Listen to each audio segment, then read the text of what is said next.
আশিক মণ্ডল লিখেছেন, মাঝে মাঝে মনে হয় প্রস্রাব পায়খানার রাস্তা দিয়ে কিছু বের হচ্ছে, কিন্তু দেখি কিছু নেই, এতে কি অজু ভাঙবে? নিছকই ওয়াসওয়াসার কারণে বা খুঁতখুঁতে স্বভাবের কারণে এরকমটি মনে হয়ে থাকতে পারে। এরকম হলে আপনার এর ফলে অজু ভঙ্গ হবে না।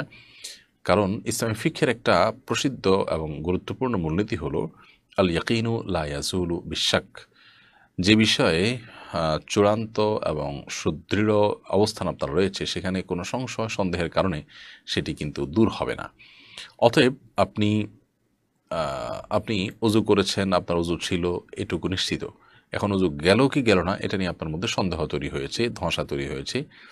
তো এটার কারণে ওই যে নিশ্চিত যে অজু ছিল সেটা এই সন্দেহের কারণে চলে যাবে না, কারণ নিশ্চিত বিষয় সন্দেহের কারণে দূর হয় না। সো অজু ছিল সেটা নিশ্চিত, ওইটাই থাকবে। আর অজু গেছে কি যায়নি সেটা যেহেতু সন্দেহপূর্ণ, বিধায় অজু যায়নি সেটাই ধরে রাখতে হবে, বিধায় আপনার অজু যায়নি।